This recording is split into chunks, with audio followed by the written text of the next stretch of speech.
Tabako ka. May asong makomkom pero maugom. Igawas na yun in town. Ang kangilad sa inetabo atong usa sa mga eredero aning Rustans, kaning mga retail store man, mga mahalon man nilang baligya, sa ilang grocery mahal man. Nigawas na yun sa Beverly Hills Police Department. Ang resulta, katong medical examiner bitaw nila dito, niingon nga si Paulo Tantoco, aning Paulo Tantoco nga namatay itong Marso 8, na overdose na ito sa cocaine. Agoy, Ginoo ko ni Molisa. Ingong gihod ay kadiyot dito. Amot ka nung nakauli ning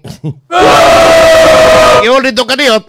Ang mga kauban ini sa kapulisan dito sa California, apil ng asawa ni Paulo Tantoco o si First Lady Liza Aranita Marcos. Jesus.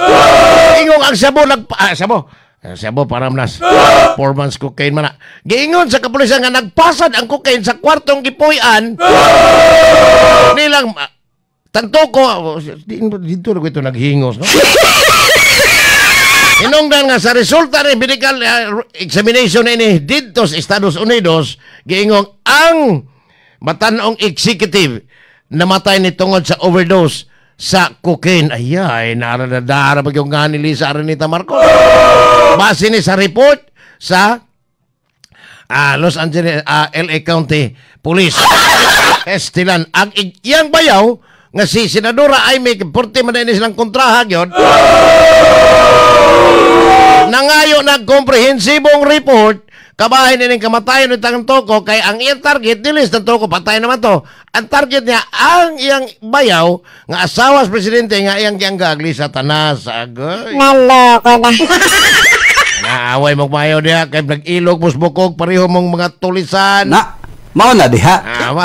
Puro mga tulisan. Mao na diha. Samtang ang ikalima nga PCO, Presidential Communications Office Officer, si Dave Gomez, ni Saad, nga